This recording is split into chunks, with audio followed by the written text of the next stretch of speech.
pull up with a lemon. Not cause she ain't living. It's just your ass getting the city. And this ain't a script. Wait a minute. Motherfucker, we ain't finished. I told you we won't stop. A nigga about a business. Wait a minute. I thought that was pretty appropriate. You know, because niggas about a business. Agreed. Both of us. Praise the Lord, niggas. Habari Gani. Happy Kwanzaa.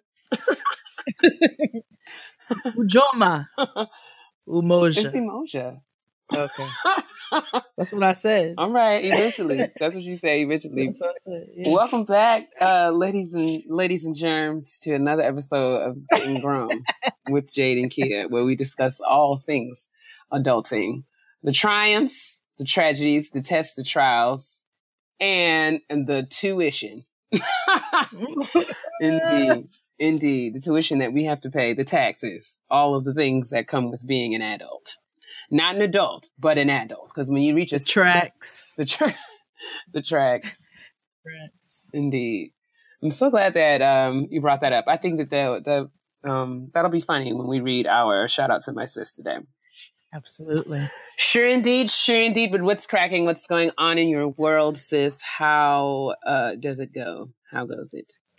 You know, 2018 is starting off with a work bang. A work bang. A work bang. This is the third job I'm doing for the day, recording, because it's lots of caterings, lots of work. So it's good. I'm not going to complain about it because it's what I need.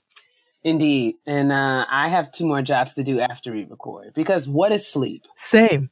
What is sleep? Really? What is that? It's not necessary. It's a luxury for... Yes. It's a total luxury. But yes. That's awesome. I'm glad the year is starting off well. I think we're setting the tone for how it's going to be in 2018. And I'm just trying to get my ducks in a row. You know what I'm saying? I don't want to miss the wave. I gotta be in line. So Amen. I'm trying to be out here doing this good work, and we're just going to get it done. So same. Yeah, man. I mean, life is lifing. We're about 7, 8 days, 9 days, I guess, when this goes up into the new year. And my mama's calling me. It's okay, though. Hey, girl. She doesn't know. I'm busy, sis. I'll call you later. You go hit her with a "can I call you back?" She's doing so much. I was like, what is that beeping I'm hearing? That's my mom calling. But I thought it was me. Well, this is what you get when you sign up to listen to Getting Grown with Jade and Keia. All of our, this is real life happening. It's happening right now. It is. So yeah, man, let's just jump right into it because, we got stuff to do.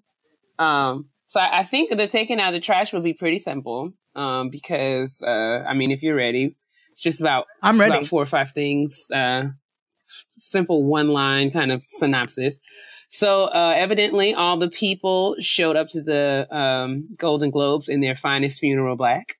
Time was up, and everyone looked amazing. I think that I love my blackness, and I love blackness. I love black clothes, Same. So I enjoyed seeing all of the black dresses and black suits and all the things. It was just so good. It's black and so chic. It looks good on just about everybody. And just about, you know what I'm saying? I'm trying to be inclusive, but still realistic because, some of us don't have the range, but we're out here doing the best that we can. So yeah, all the people came in there good black, and time was up, and Oprah slayed the Golden Globes. She preached her initial sermon. She did. And my soul was saved. She did. Same. I get it. However, here we go. Stop with Oprah 2020. That lady don't want to be president. That's what I was going to say. Oprah slayed the Golden Globes. As such, the nation wants her to run for the presidency of the United States. I have some feelings about that. I think that, it's clear. Maybe it's a result of our current administration and just how our government systems have just played out over the last few years. I think we've all gotten to it. We're just tired, and we just like anybody for president. While I do feel like Oprah is super qualified to do many things, as she's proven by how successful she's been, everybody who can, has good sense and who can string a sentence together should not be the president of the United States. I think that if anything that this administration has taught us is that, you can be president of the United States with zero qualifications. So like now, anyone who is qualified or, competent and, can do things like get to work on time. We're just like, oh man. I think Noah could be president this 2020. Honestly. I mean, we gotta yeah. I don't think that we as a nation, Oprah doesn't deserve. No. I mean, she doesn't she's worked. I don't mean to say it like that. I'm just saying. No, I know what you mean. Deserves greater. She deserves greater. And I mean, honestly, why would she take the pay cut? That Narnia that she built is plenty fine. Like it's fine. She doesn't want the stress. And this is coming from a person who was not the biggest fan of Oprah, but I do respect it. She don't want to be president. She don't need to be president. Y'all need to just leave that alone. Has she formally responded? Has she said anything? I don't think so. I think she's like, I'm just gonna let them chitter chatter and yabba yabba. Let the young people talk about this, because I am over here making billions of dollars. Right. NBC tweeted Oprah 2020, and Donald Trump's son, all his titties got in a bunch because tied. He seems to think that his raglass daddy is actually more qualified than Oprah to be the president. He's talking about how disrespectful and how biased the media is against Donald Trump. It's like, nigga, nobody made this. Like, first of all, let's not make this about coconuts. Right. Donald Trump is now getting to work every day at 11 a.m.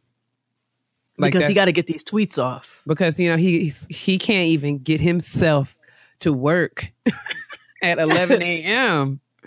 Because he's sitting there like Chris Brown on the toilet, freestyling in the phone. I'm sick of it. I am sick of it. He needs more downtime.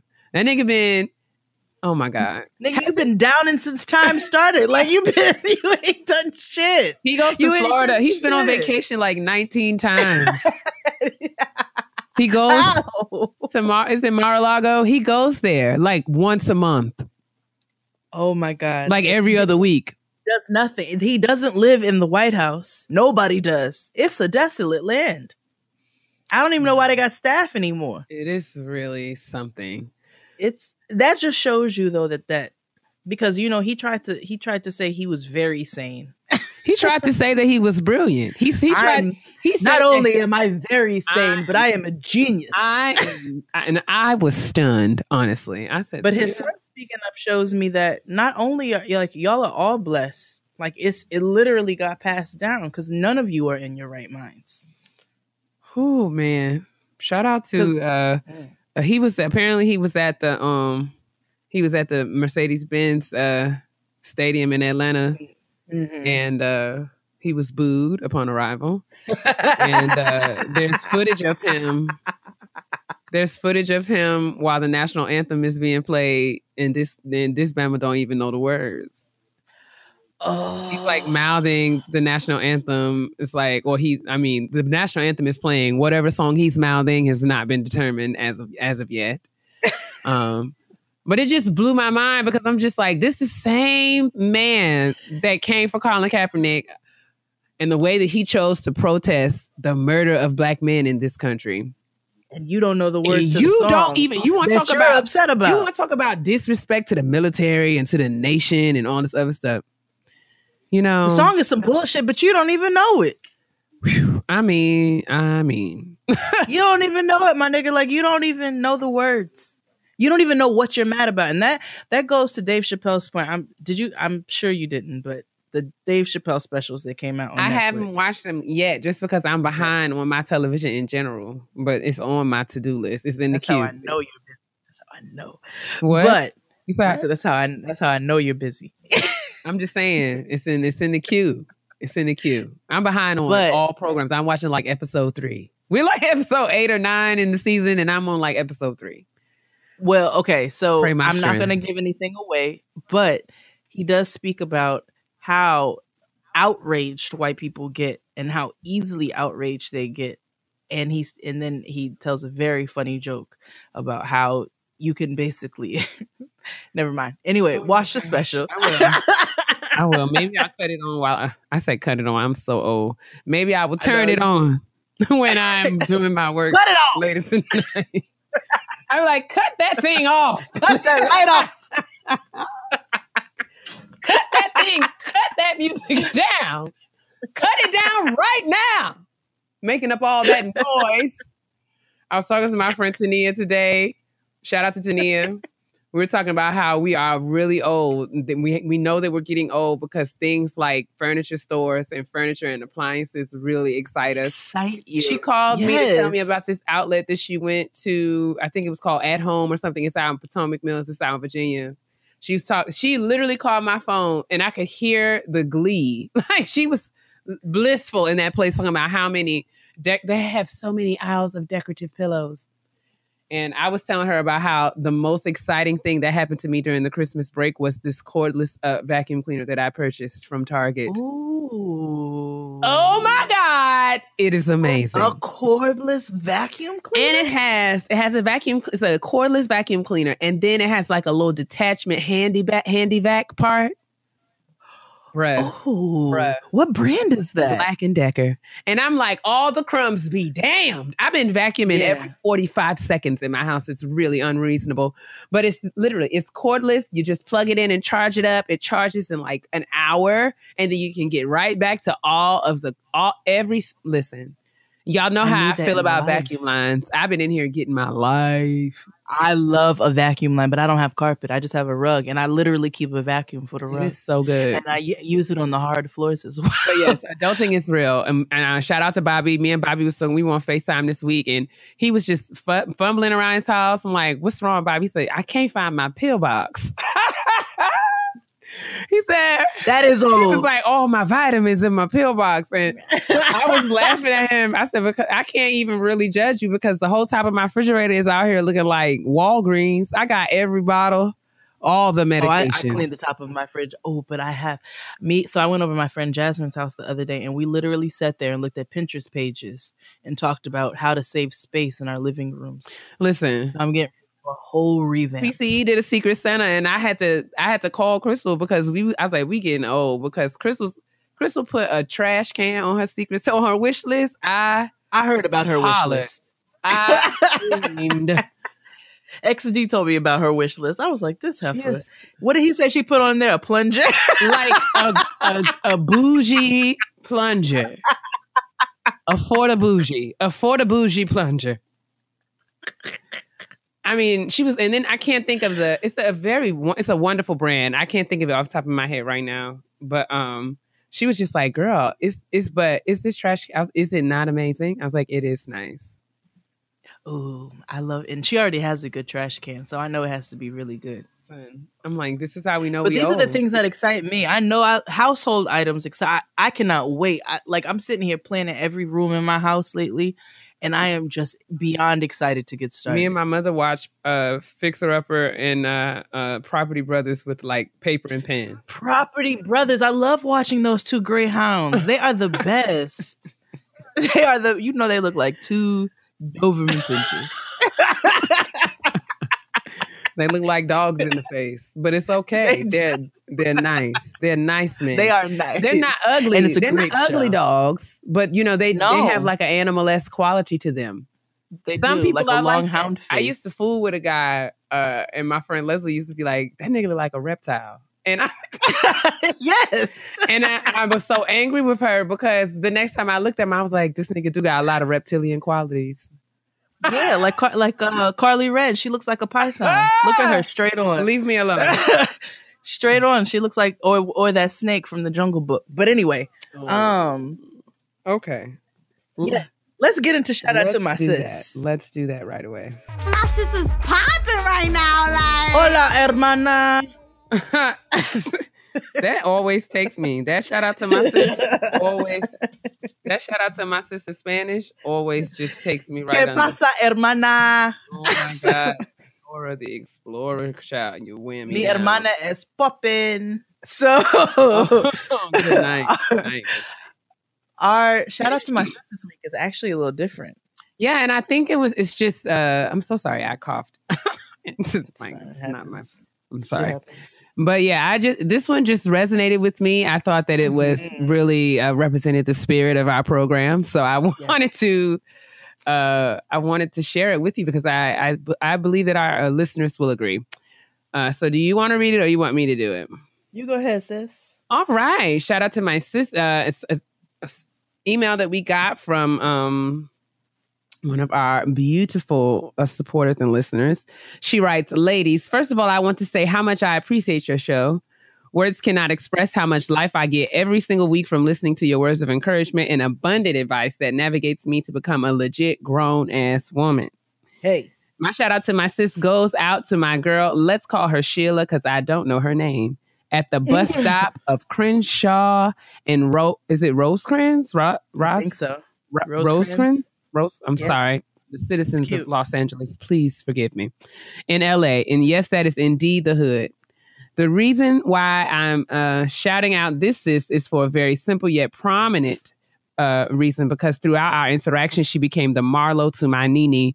This Nubian goddess tapped me on my shoulder at the bus stop on my way to work and told me to cover my tracks because they were visible in the back of my head. Yes. And then she proceeded to assist me in covering up the tracks. Yes. This woman saved me a whole ass day of questions and those dreaded curiosity conversations about Black hair from all of my Caucasian and non-Black coworkers and counterparts who do not wear weaves.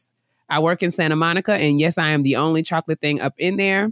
If you are wondering, yes, this weave is beyond tired and has many miles as many miles as the Underground Railroad, but I'm saving to buy a house with my husband. And I'm making do with what I got. SHEILA didn't have to do what she did, but I am eternally grateful that she did not let me walk around looking any type of way. The world needs more SHEILAs and more Marlos. God bless and much love. Sincerely, Joe Smith. Joe, girl, you bless me. Because, I mean, there's nothing better than a sincere thank you. Yeah. I share in your gratitude toward this good Samaritan, this very kind stranger who lets you know, Samaritan. You know what I'm saying? Yes. Who lets you know that, you know, your work was undone in the back. You know what I'm saying? That's what it's all about. Teamwork makes the dream work. And it really does. And since you clearly didn't see it. Yeah. I mean, because who has eyes in the back of their head? It takes a village, you know, sometimes. I never know what my head looks like in the back. Never, ever. And I mean, you know, I also in the spirit, I tweeted this link. I don't know if you guys saw it, but Oprah also was a Marlo to Gail's Nene. Yes, with the elbows. Listen, she said it's a little Ash Wednesday. It's just a little Ash Wednesday on the elbow there. And look, as they kept looking, Gail wasn't paying her no attention. She was like, yeah, but hey, can somebody get her some cream for those elbows? Because everybody's asking about other things.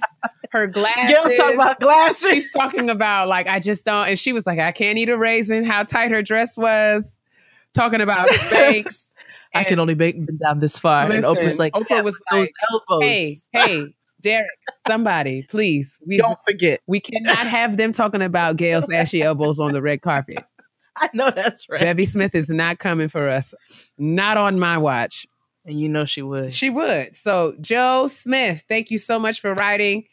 Listen, this week we should all endeavor to be a good Samaritan and be a Marlo to somebody's Nene. If we see somebody in need, we should see something hanging on somebody's You know what I'm nose. saying? See something, say something. I did it on the metro this morning. A young lady was talking on the phone, all the lipstick on her teeth. The whole tube. Mm-hmm. You know what I'm saying? Yeah. And I didn't, I just caught her attention and said, hey, sis, you got a little, She was like, oh my God, thank you. Yes, girl. Because we all have to hold each other up out here.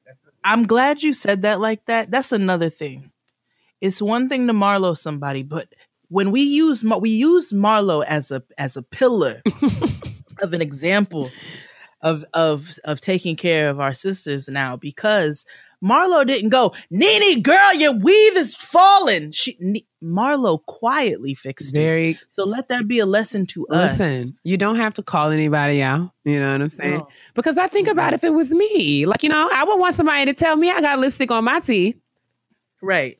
I don't want somebody yelling across the track. Like, I don't wear weave, but if I did, I don't want nobody being like, girl, I can see the whole MTA system in the back of your head. No, just come fix it for me quietly. All the time. All the time. See something, say something.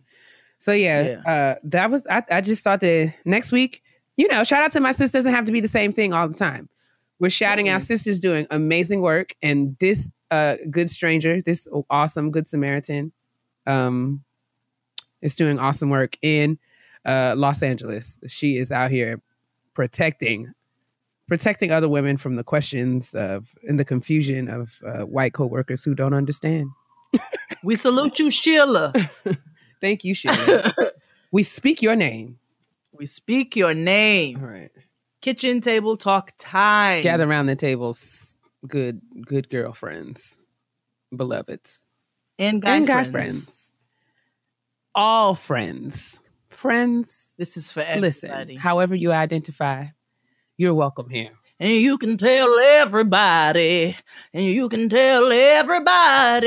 Before we get started at the kitchen table, I meant to do this in the beginning of the show.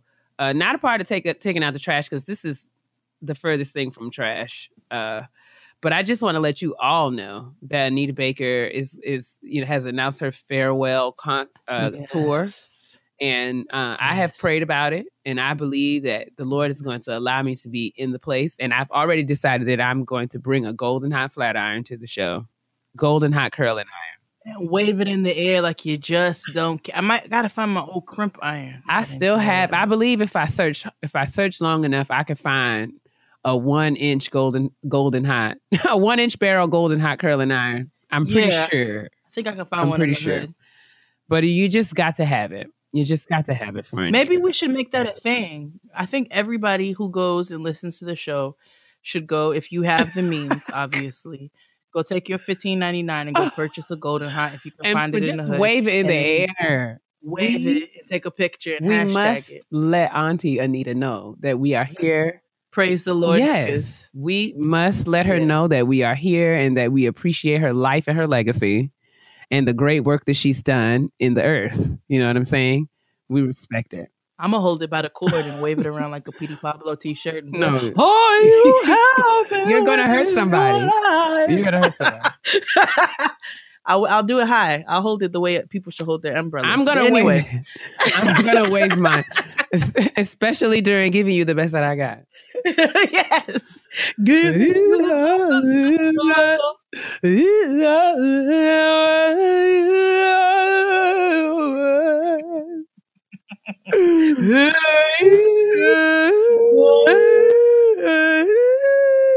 We love you, Anita.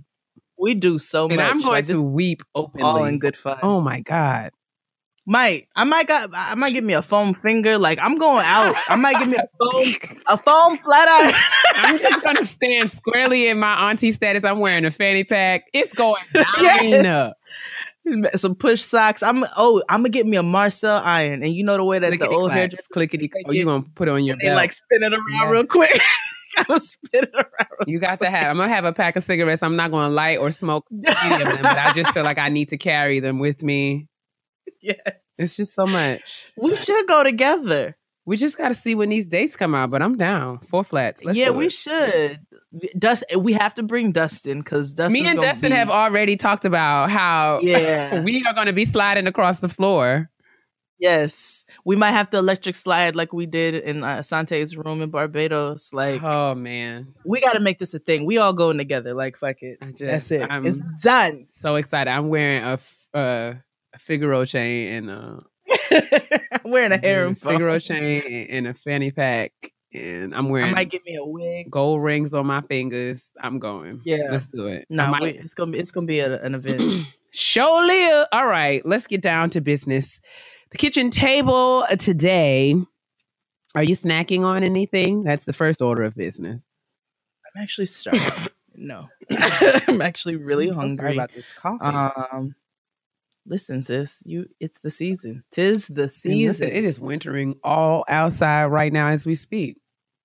Oh, it's disgusting. New York it's gotten past that beautiful point, and it's just gross. It just now. looks like mold. Like I was walking today down the street, and how like everybody's car is all salt encrusted. The sidewalks are salt encrusted. It just looks like your bread is going bad, and that mold is just that ugly white mold is just terrible.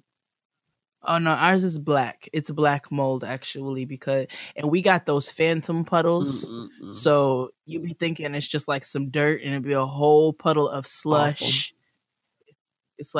It's like a shit slushy. But anyway, no. So I'm not snacking. I have turkey burgers that I might eat afterwards. Sounds good. Good. I made yesterday some turkey burgers and fries. What about you? Right now, I'm drinking some water. I might make myself a smoothie for after we finish recording. I've been enjoying my smoothies here lately.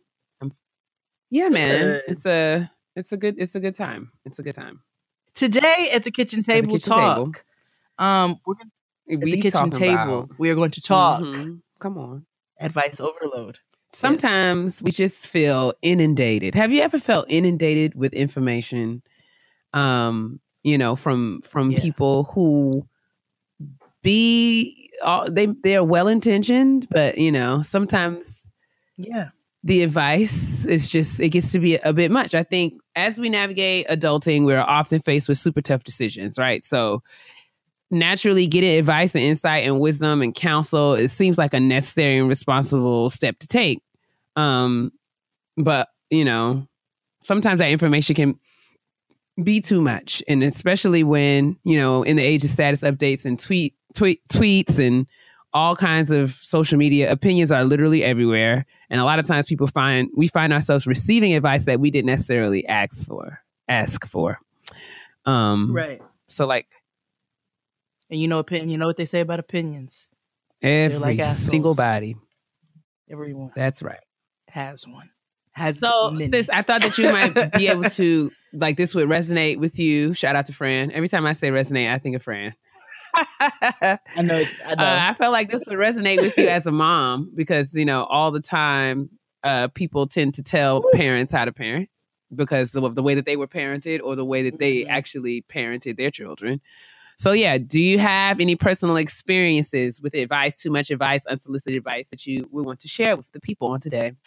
I have a lady actually at work who loves to ask me questions that don't have anything to do with her and then also offer a lot of advice. She's a very sweet woman, but I think I lost it at one point on her. I didn't get nasty, but I was very pointed and I was like, listen, you should just keep everything that you're thinking to yourself from here on out because I'm tired and we have to work together in this small environment. And it's probably just best for the both of us if you'd stop intervening into what I have going on over here.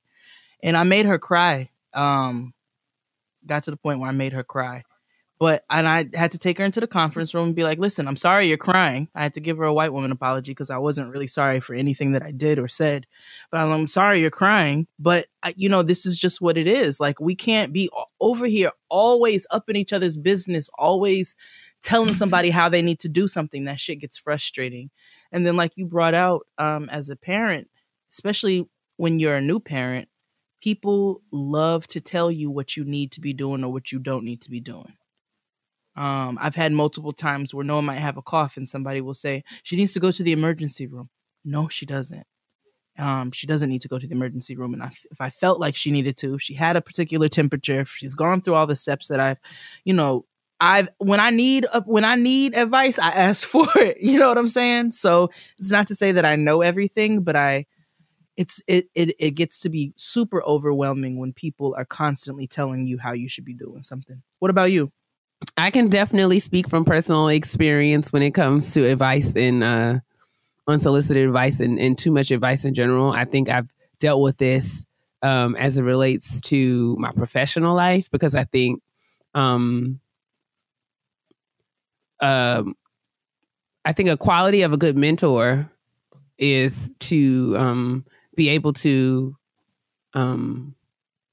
offer perspective and, maybe some insight or suggestions as to how one might go about navigating a certain situation. But I think the sign of a good mentor is to be able to, you ask me a question and I give you, my opinion, but like however you choose to proceed, going forward is, your business, your responsibility. And I'm not going to hold it against you or feel any kind of way if you do something that's different than what I suggested. 'Cause I think sometimes in academic settings, I think I have found that certain mentors, it's like they may raise you to be like a mini me, like a mini them, versus like figuring out what your unique strengths are and what you have to offer and offer the field and, your lane as an academic and cultivating that space. So I've dealt with, thankfully, not lately in my career, but earlier on in my career, I struggled with, what I felt like was a mentor who was more interested in me, just doing exactly what they say, like molding my career so that they can take credit for my accomplishments versus, helping me navigate different things to kind of, learn how to make my own decisions as a professional eventually. And I've also dealt with this as it relates to members of my family, and, parents, aunts, uncles, guardians, anybody who at one point had authority over you and could have told you what to do. As you get older, you find that, you have to learn how to enforce boundaries and stand in your identity as a capable, competent and, adult who can make his or her own decisions. A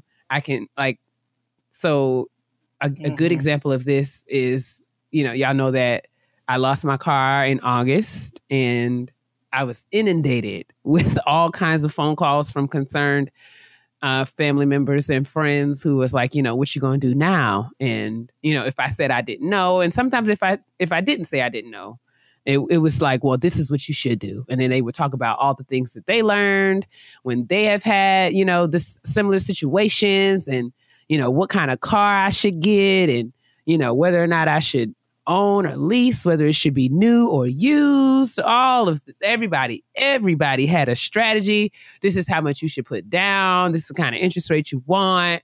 And while the information was useful, it got to be a burden. It was like I felt like I was so confused because every time someone said something to me, they were almost saying like polarizing, like opposite things, like polar opposite things. And then, because so all that to say, I have definitely experienced, feeling overwhelmed by the advice that I've received. As such, I felt confused and stuck and, not really knowing what to do. And it almost made me, as it relates to this, I should say, it made me kind of question my own capacity to make my own decision. Because it's like, dang, I really don't know. I didn't know all of these things. So, so it played all kinds of mind games on me. So I think that's why I wanted to talk about this, because I have learned some very valuable lessons as it relates to what happens or what works best for me when I feel overwhelmed by the advice that I received. And I thought that it would be, it's necessary conversation for us to have as we navigate adulting, because there will be times where we have to kind of stand on our own too. And regardless of what everyone else's opinion is, we have to be able to take all the information that we receive, process it, and literally think through the best course of action to take for us. And it's scary because it's like, if you say, if you do exactly what your mama said do, if it goes wrong, then you can say, well, my mama told me to do that. But it's that's what makes it scary. Right. It's like, well, dang, I've never had to, do all this before. But It's like, girl, it's time for you to, you can be a big girl and go to the car dealer and tell the people what you can and cannot do. Like you can do that. Right. So, yeah. And so like we both brought out, there are different aspects where we have both received entirely too much advice, too many opinions. I know personally, when it comes to anything that I might have experience with, cooking, or if a friend tells me that they're having a baby for the first time, all I ever say is, you let me know if there's anything you need. If you have any questions, I'm here for you. Same thing with Keia. Keia can attest. When she's going through it, I'll listen to her and I'll just let her know, like, I love you, sis. I'm here to support you. Let me know if there's any way in which I can help. Absolutely. And leave it at that. And I know that even when we mean well, sometimes if you just, strike out on like what you, and this is something I've had to learn myself. Like I've learned, and you learn, especially in different relationships, it happens. And with friends, you looking out for your friend, you want to be a supportive friend. I can speak to friends who are dating people, you hear something and, your friend is dealing with something and you immediately think like, well, I wouldn't do this or that. And I'm not in, well, you should do this or you should do that. And I'm guilty of just giving advice that I wasn't asked for. And I've had to go back and apologize. Be like, you know what? It's not my business. Know that whatever decision you make, I'm going to be your friend and support you through it. I'm here to talk things out if you need me to be that person. But if not, I can totally mind my business because I got enough things to worry about over here. But, on the receiving side of that as well, I have also had to learn how to say to certain people, or even to say to certain people like you did, like you pull old girl in the conference room and said, the buck stops here.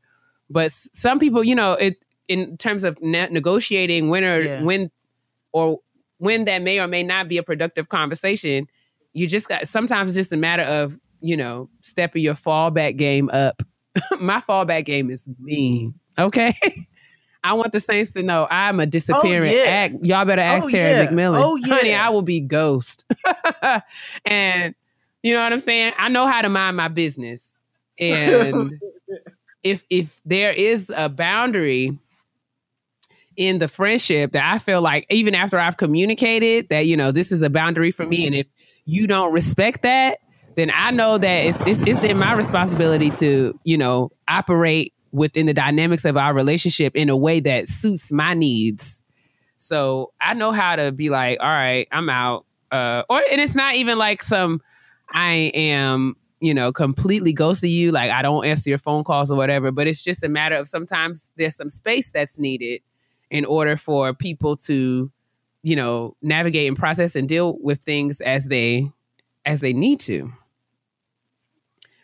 So yeah, I wanted to talk about this, and we don't want to give you advice about advice because that's that's annoying. But I think the message that we want to convey, that I think is an important one to convey, is that part of being an adult is making your own decisions and taking responsibilities for however the cards may fall. And information is necessary. You can get advice, you can ask for advice, but be cautious of just kind of like doing what people tell you to do. Always take some time to go to yourself and figure out what you need to do. Right. And take as much time as you need. I lost my car in August and it's been a struggle since then to try to figure out what would be, the best way. Cause I'm gonna be real honest with y'all. I'm working now. Thank God. I love my job. Student loans is back. Them Bamas is like a car note. So my car was paid off. Anthony was paid off. I talked about this before. I wasn't expecting to have to pay another car note. And now it's like, who wants to pay 2 car notes? And then, having to deal with, rent and other bills. When I first lost my car, my family was really serious. And I don't want to say adamant, but they were, felt very strongly that I needed to just go to the dealership and get myself a brand new car. because I am a single woman and I live in this area and I don't have family, and they wanted me to have the comfort of a warranty. And I get it. All those things are valid concerns. And I never purchased a used car on my own, so they were worried that someone would take advantage of me. All of these things are valid concerns, and I respected them for that. But at the end of the day, I have to do something. I had to make a choice that's going to be the best for me. Everybody got all these opinions. Nobody got nothing on none of these bills that are in my mailbox right now. Not a coin, honey. No one offered, I'll help you do XYZ. Nobody said any of that. So at the end of the day, I had to sit back, and I was receiving everyone, aunts, uncles, far and near, friends, people I hadn't talked to for years. Oh, I heard about your car. What you going to do? You should call this person. You should call that person. Look at this website. You should get this. You should get that. You should make sure you get this. Treat yourself. You deserve it. You just went through school for all these time. Get yourself a nice car. God will work it out. Blah, blah, blah. And it really got to be a lot on me, to where I was just like, all right. And I felt like I couldn't even hear or figure out what I'm supposed to do. And as a person of faith, it was really important for me. I would pray about it and be like, Lord, I want to make the best decision that's for me. I want the car that you want me to have. Not to get too deep on y'all, but I was just dead serious about that. Like, I don't want to just run out here and, getting this old wonderful car, and then 90 days later, they're going to be coming to get it because I can't afford to know. So, I literally had to back off of it. Like, and I took the train, and I was Ubering in the car with strangers and mad uncomfortable because I wanted to make sure that I did everything that I needed to do to make the best decision for me. So I had to fall back. I literally told my mom we wasn't talking about it no more. I listened to everything that my grandparents had to say. And then I said, okay, I'm not going to say nothing else to none of them about it. I'm going to literally pray and do my research and figure out what's best for me. And I can confidently say that I feel like I made the right decision, because on Saturday, your girl went to the Honda dealership, and now she has a new man in her life. You know what I'm saying? He's black and strong, and he keeps me safe and lets me drive. His name is Sean. It's that little Honda Accord, honey. She's not brand new, but she's new to me, and I love him. I love it. Yeah, man, because it just got, and it'd been 6 months, you know what I'm saying? Right. But I got to the point where it was just like, all right, I literally can't listen to nobody else tell me what I should do. I have to trust that I have literally weighed all the options and done all my research and did what I wanted to do. And I was nervous because I had never done these things by myself. My first car, my grandfather I literally told him how much money I had. He went and got me a car. When I got Anthony, it was a new car, and he took me to the Honda dealership, and we talked to the man and got the car. So it was literally my first time having to do it on my own, and I was nervous. Mm-hmm. But it was something that I felt like I needed to do for myself, and to prove that I could do it. And I even went in there, I negotiated. Right. I talked the man down. The car that I got is on CarMax right now for like $4,000 to $5,000 less than what I paid for it, because I'm good at what I do.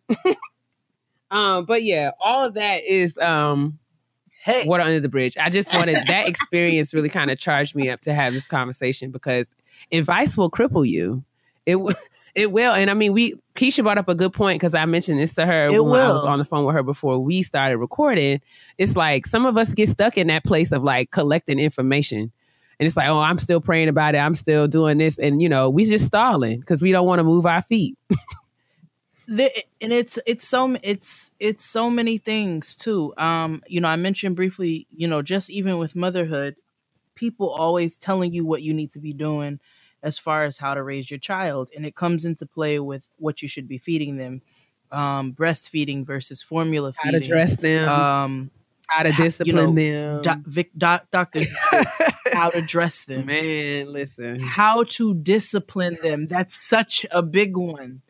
Nothing. And the thing is, you ain't got nothing on these doctor bills. You know what I'm saying? Like, I'm not getting because ready these to copays are real. These copays are real.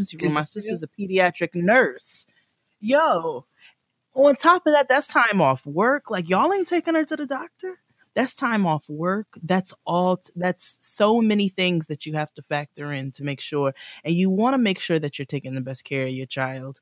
But when I need, I ask questions to the appropriate people. Like I said, my sister is a pediatric nurse. So when I have questions about her health or whether or not, like, hey, do you think that I need to take her to the emergency room at this time? Well, what's her temperature? Well, have you done this? Well, what are her symptoms with this? It helps us out quite a bit. And so, like Keia said, you just have to take advice with a grain of salt. You have to offer advice with a grain of salt. Don't offer advice unsolicited. Always wait for somebody to ask you. We have to be conscious because as frustrated as we get when things are too much and we're overloaded, we have to be conscious that we are not exhibiting the same behavior that's frustrating us. And a lot of people have a problem with that because it always comes from a good place. So I think that this conversation was super necessary because, like you said, we don't know everything. So it's okay to ask questions, and it's okay to ask questions to the appropriate people, but do your own research, do your own, look through, follow up, do your own thorough research as to what you're questioning, and then ask the people who you feel are appropriate. And it's okay for you to stop other people and let them know, like, hey, I appreciate the motive, but it's a bit much for me right now because I'm getting it from all ends. I know we had a couple of tweets earlier, actually, from different ones, and that's been brought up about people offering advice or asking too many questions about when they're going to have children and offering advice about how they're getting too old or it's like to speak on people's uteruses. Like when it comes to all of those very personal things, we need to mind our own business unless somebody comes and asks us. I mean, it's real. And, this applies to many areas, decision making. You don't have to make decisions at all junctures of your life. You never, this is really what adulting is all about. You have to decide which college is best for you. You got to decide which apartment, which city you're going to live in, which job you're going to take, and all of this stuff. It builds your confidence in yourself and your own decision making. And you really should just jump out there and do it as soon as you can. Some of the best advice I've ever received is that, the sign of being a responsible adult is someone who is able to be critical of information and not just consume it and think that everything that you receive is like a prescription for what you should do. But, being conscious and aware of how you make decisions and then being responsible for the consequences of those decisions that you make. Because there will be some decisions that you make that result in failure. But the lesson that you learn is a valuable one still. So yeah. Right. I don't know. I think that we just wanted to talk about it because like we said, you're going to have to deal with this. We all going to have to deal with it. I know this is not the first thing. People ask me all the time, why are you single? When you going to have kids? You should do this. I know how old I am. I am very much conscious of the health of my uterus and, my capacity to procreate. I know I am well aware of, people ask, all kinds of things, but it's come like, I'm just trying to be better and more confident in doing things that work for me. Right. Even down. Yeah. No, it's just got to happen. People keep asking, well, Noah's about to be 5. So like, are you all trying to get started on the second one or what's going on? Again, like I have told you all, I am not having another kid until my first one knows how to pour their own juice and can pour the juice for the sibling. Like I need this first child to be well and in place so that because there are going to be times where they're going to have to look after themselves. I know how it is. My mother had 2 kids. So, we can talk about bad parenting all we want to. I'm not talking about draining my children, but there are going to be times where the first one has to be occupied because you're going to have to tend to the second one. And I have a lot of work that I have to do. And so therefore I need my first child to be. So I'm going to have my second child when I'm ready to have my second child. I'm well aware of how old my kid is going to be, how old she's going to turn. And don't worry, we're going to get going soon. Yeah. It just becomes a lot. It is a lot. It is a lot. I've had people, this is going to be a whole nother conversation that we'll get to later. But, since I've dyed my hair, and when I was thinking about dyeing my hair, I did receive some questions, not necessarily advice, but I did, there were some people in my life who were like, curious as to how this was, whether or not the color of my hair was going to impact the way that I'm perceived professionally. And it did give me pause for about 30 seconds. But again, like I said, this is another conversation because I think Black women have to contend with this. This needs to be this kind of thing, right? This is the kind of thing that Black women have to contend with and navigate, throughout our lives, for a whole variety of reasons. But I said that to say, I had to make a decision, and my decision was based on, I don't want to get into the practice of denying myself of things that I want to do or things that are important to me, whether they be permanent or temporary, because other people are uncomfortable. Because I don't have any control over, and it's not my job to make people comfortable. My job is to do amazing work. And I feel like the color of my hair does not impact the quality of my work. And as such, I'm going to do what I want to do. And 140 characters. In 140 characters, it is your opinion of me is none of my business. None. It's none of my business. So I'm just gonna be resting over here with this platinum hair. You know what I'm saying? On my storm, and I just feel like I can pull it off. I can still you be are pulling all it off. Things professional and academic.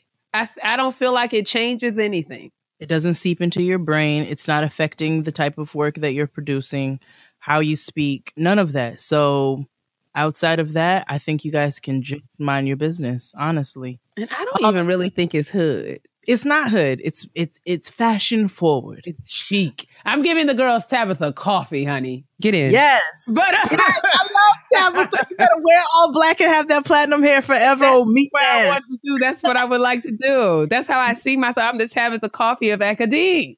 And I'd like to round this discussion off. I want to use this lovely time while we're talking about advice to answer a lot of you who continue to reach out. Because I love everybody. Okay. Who continue to reach out about advice on podcasting. I don't think that y'all realize that there are like a smooth 15 of you every day who will ask us to help with advice on podcasting. This is not to say that we don't want to give advice or that we don't want to help everybody out. It's just super time consuming. And I feel like podcasting is going to be one of those trial and error things for people where you have to see if it works for you, which is everything. You have to see if stuff works for you. But unfortunately, it's just really rough to be able to respond to everybody. And we try to respond, even if it's to say like the same thing over and over again. But, we don't literally have the capacity to get to everyone. I think what I'll say, the advice that I would share is the same advice that we got when it came to podcasting, is that can't nobody tell you how to do it.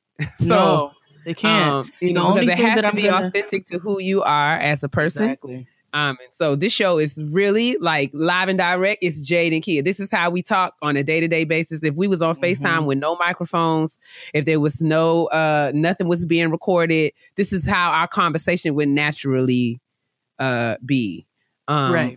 So yeah, whatever information we can give, we do try to give, but a lot of times it's just a matter of volume and not having the capacity to get at to get to every single question that we receive, because we get questions via IG DM, Twitter DM, Facebook Messenger, email. And I mean, I absolutely, I don't complain, because I think not at all. I love the fact that y'all listen to the show and y'all feel comfortable enough to ask for help, because that's the premise of what we're here to do. But yeah. But we don't know all things podcasting. And when it comes to how many times do I say, sorry. No, go ahead. How many times do I say that I don't know what I'm doing? I'm not doing that for laughs. That is the truth of my reality. Like, ask Keia. I truly don't know how to work my computer. I don't know how to do so. I can't tell you what you should be doing. You know what I'm saying? You have to do your research and figure out which type of equipment works best for whatever setup that you're going to have going on. As far as topics, as far as content, that has to be exclusive to you and what you come up with, and your personality has to shine through. And all I can say to everybody across the board is consistency is key. So outside of that, I just want to let you all know it is simply a matter of volume, and I applaud the fact that so many of you are moved and want to create these platforms. And I think that it's super important for us to continue to speak out and continue to create platforms that are upbuilding for one another as a community. But it just gets hard to answer everybody. So you guys are super dope. That doesn't mean don't stop writing in, don't stop asking questions. But just know that while you're asking a question, so are like so many other people. So that's all I wanted to say as far as advice was concerned. Totes my goats. And that being said, we'll head to the honesty box where we'll give some advice. Ha ha. Just kidding. Honestly? Truly. Honesty box time. Honesty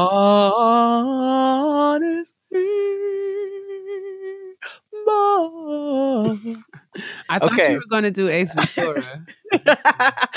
All right. I learned that. I used to do that. I used to do that in high school and get in. Like, I used to just race. I was really a terror. Like, I literally learned it just so that I could do it. And in high school, we were. It was like atrium. Like, the design was an atrium, so it was literally like these cubes. It would be glass. And all windows, like all the walls would be windows, and it would like be an atrium. So it was such an echo. The acoustics were marvelous. I would literally find a place where I would be good and loud and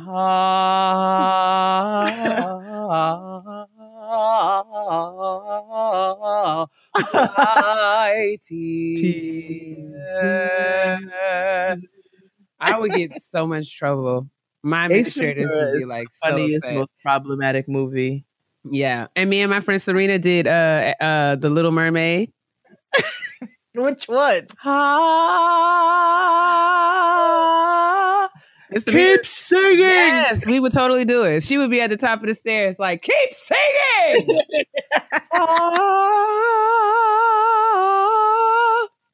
Yes, terrible. Keep going. And my administrator, Mr. Eaton, would be like, Takia. And he would just point to his office like, please. Get in there. I'm sorry. I'm going.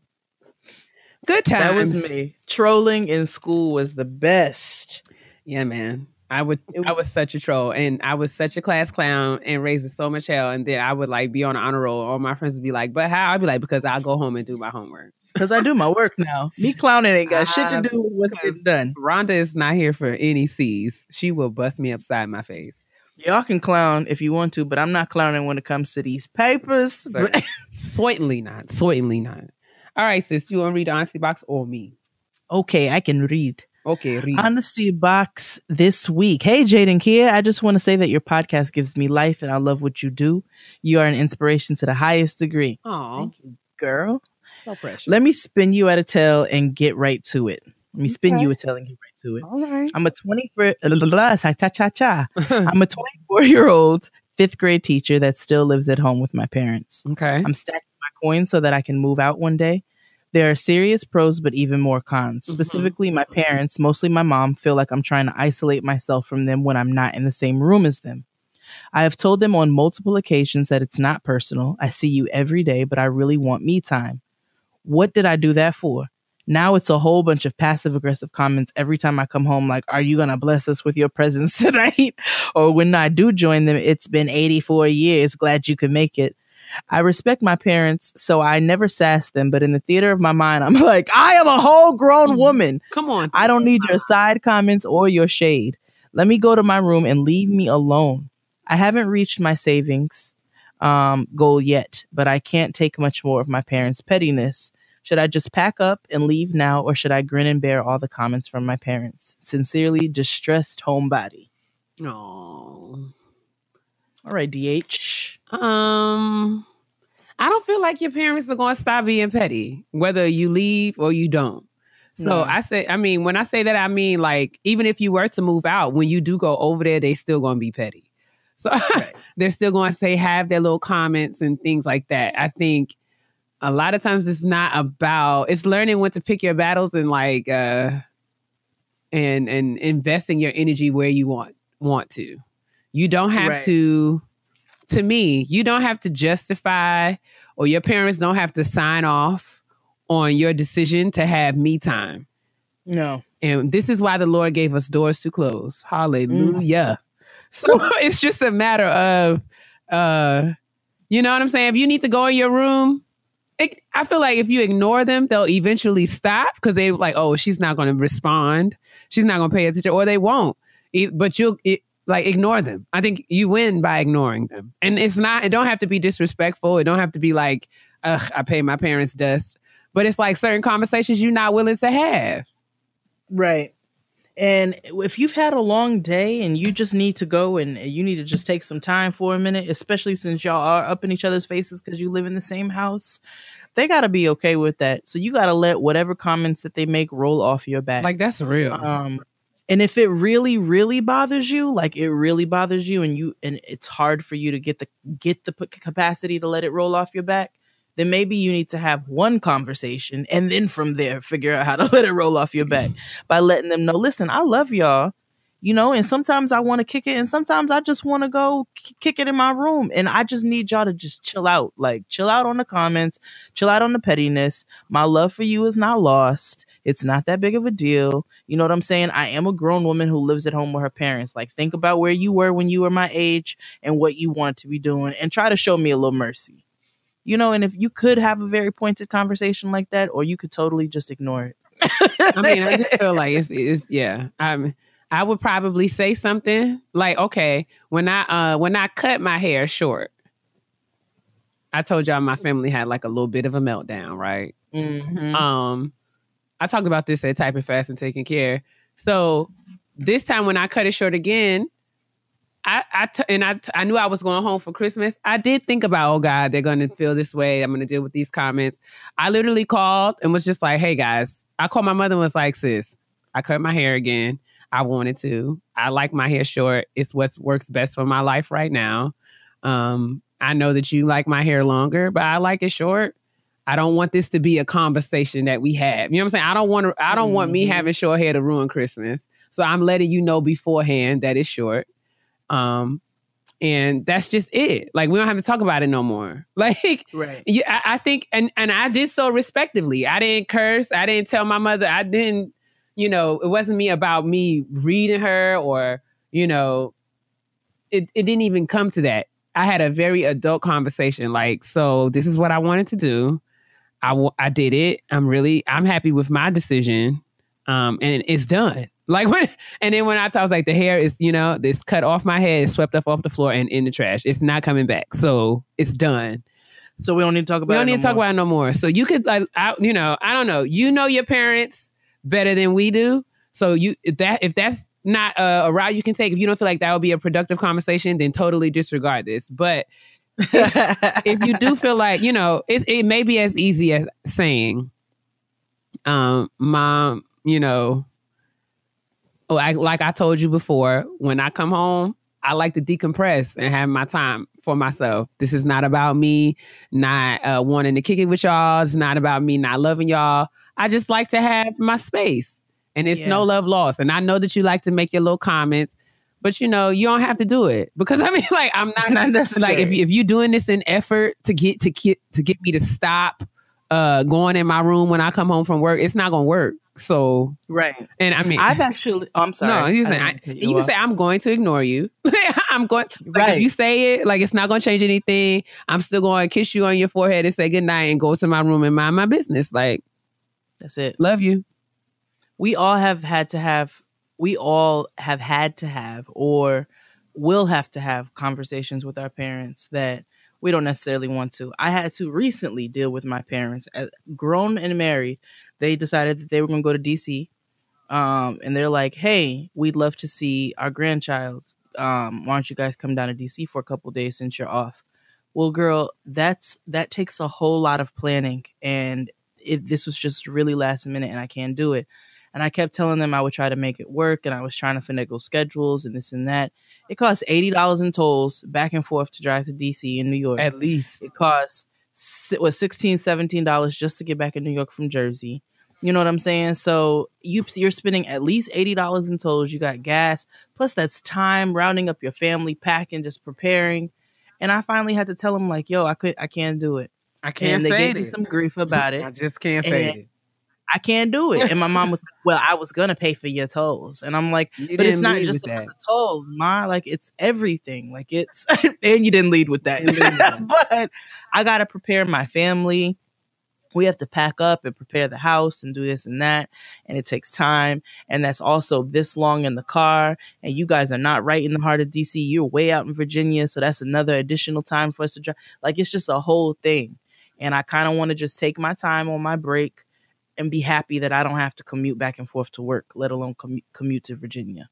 So she was disappointed, but it was what it was. And I stood my ground with it. And I wasn't going to have any more conversations about it after that. And she knew that. So you can say what you have to say and then just not have any more conversations about it. And just try your best to let it roll off your back and ignore it, because they're going to be the way they're going to be how they are. When Black parents get to a certain age, they just are how they are. And sometimes they're not going to change. Sometimes you're able to, like, Mom, I've been able to shift my mom on a couple of things, but sometimes it's a matter of being like, we're not going to talk about this no more. Okay. For the sake of our peace and our love and having some nice communication with one another, we just going to dead this conversation. And she's had to accept that some conversations just going to be deaded. It's true. I mean, yeah. So as with regard to, moving before you've saved the amount of money that you want to save, I would not do that. Don't do that.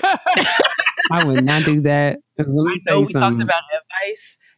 You wrote in. Don't do it. I'm just saying, I would not. If I was you, I would not do that. And I can tell you from personal experience, this rent is not something you want to play with.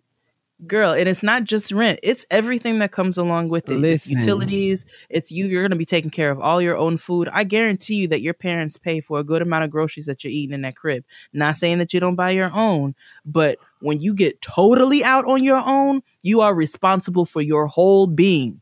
For your whole self. And there are benefits that come with that you will absolutely enjoy. But like every privilege comes with cost. Like that's it. Comes with a price. Comes with cost. So I would definitely grin and bear it. We've all had to do it. And I would disabuse you of the notion that moving out is going to stop your parents from being petty.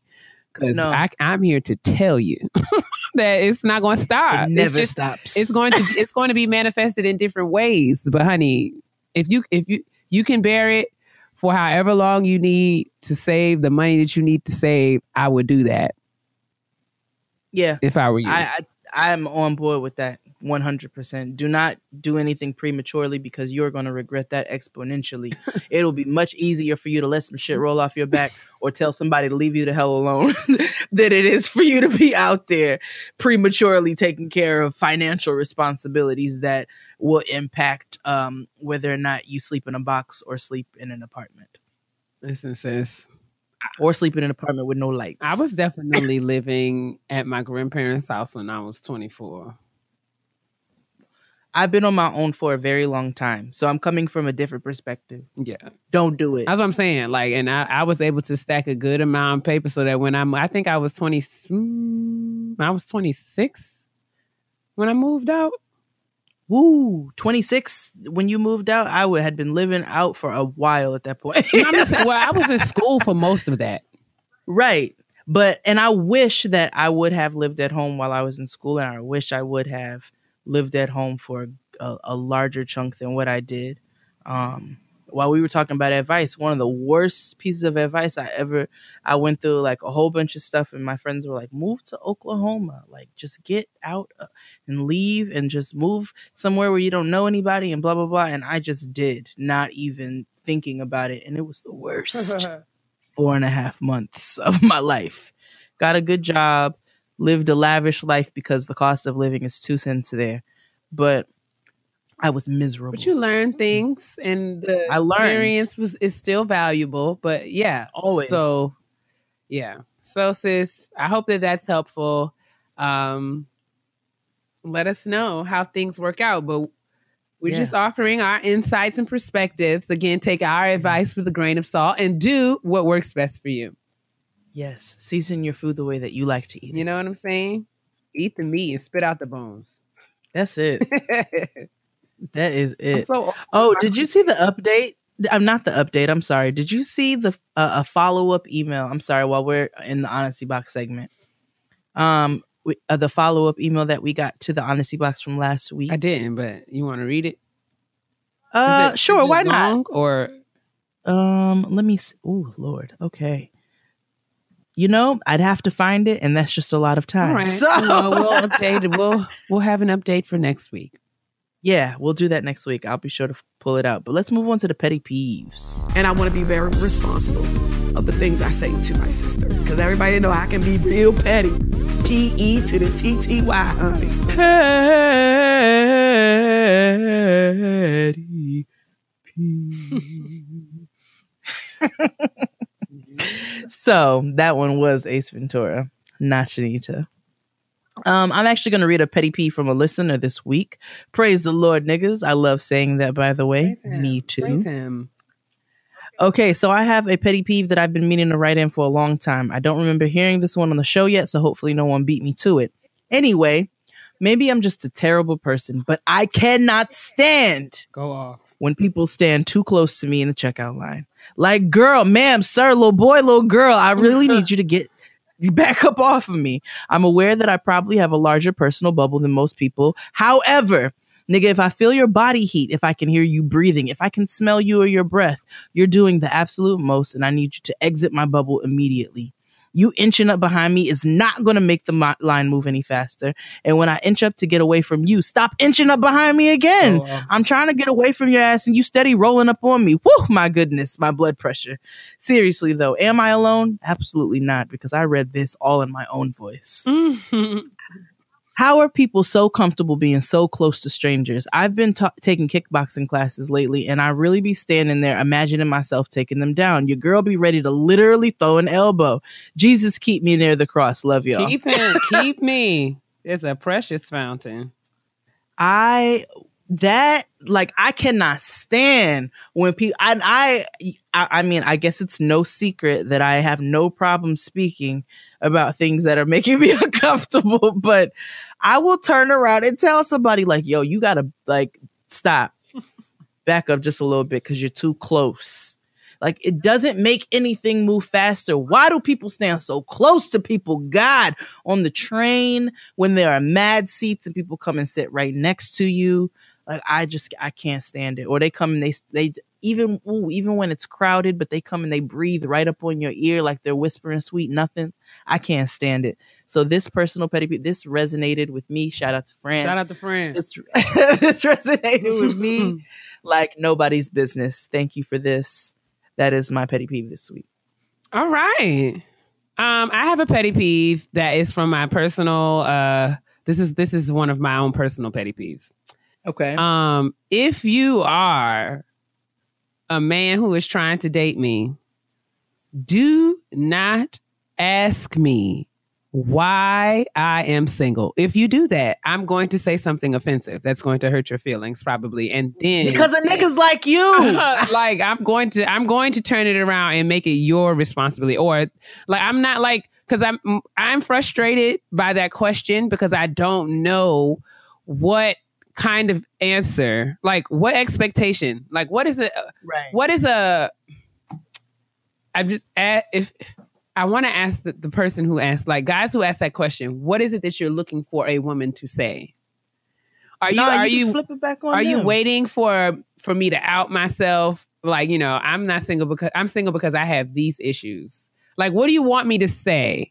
Why are you single? But why is it like, okay, why do we talk about single like that is some sort of death sentence? Right.